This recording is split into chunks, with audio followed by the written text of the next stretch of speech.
اعوذ باللہ من الشیطان الرجیم، بسم اللہ الرحمن الرحیم۔ رائل کریشنز کے معزز دوستو، السلام علیکم۔ دوستو، مصر میں زمانہ جاہلیت سے دستور چلا آ رہا تھا کہ جب بھی دریائے نیل ٹھہر جاتا تو ایک حسین اور خوبصورت لڑکی کو قتل کر کے دریا کے حوالے کر دیا جاتا تو دریائے نیل پھر سے حسب معمول چل پڑتا۔ حضرت عمر رضی اللہ عنہ کے دور خلافت میں جب مصر فتح ہوا اور حضرت عمر بن وقاص وہاں گئے اور وہاں کے گورنر مقرر ہوئے تو اس وقت بھی حسب معمول دریائے نیل کی روانی ختم ہو گئی اور وہ ٹھہر گیا۔ اس موقع پر حضرت عمر بن وقاص سے لوگوں نے اس دستور کا ذکر کر کے اس کے مطابق عمل کی اجازت چاہی تو حضرت عمر بن وقاص نے فرمایا کہ یہ جاہلیت کی رسم ہے، ہم ایسا نہیں کریں گے، البتہ امیر المومنین حضرت عمر سے میں مشورہ کروں گا۔ چنانچہ حضرت عمر نے امیر المومنین کو خط لکھا اور اس واقعے کی پوری تفصیل بیان کر کے مشورہ چاہتا۔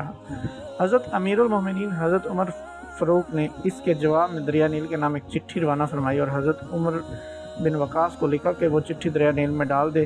اس چٹھی کا مضمون یہ تھا کہ اے اللہ کے بندے، عمر کی طرف سے دریا نیل کے نام، اگر تم اپنی طرف سے جاری ہوتا ہے تو مت جاری ہو، اور اگر اللہ واحد قہار کے تجھے جاری کرتا ہے تو اسی سے سوال کرتے ہیں کہ وہ تجھے جاری کر دے۔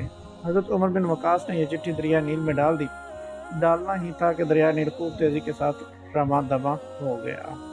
یہ تھی ہماری آج کی ویڈیو۔ امید کرتے ہیں ویڈیو پسند آئی ہوگی۔ ویڈیو پسند آنے کی صورت میں ہمارے چینل کو لائک کریں، سبسکرائب کریں اور اپنے دوستوں کے ساتھ شیئر کریں۔ اللہ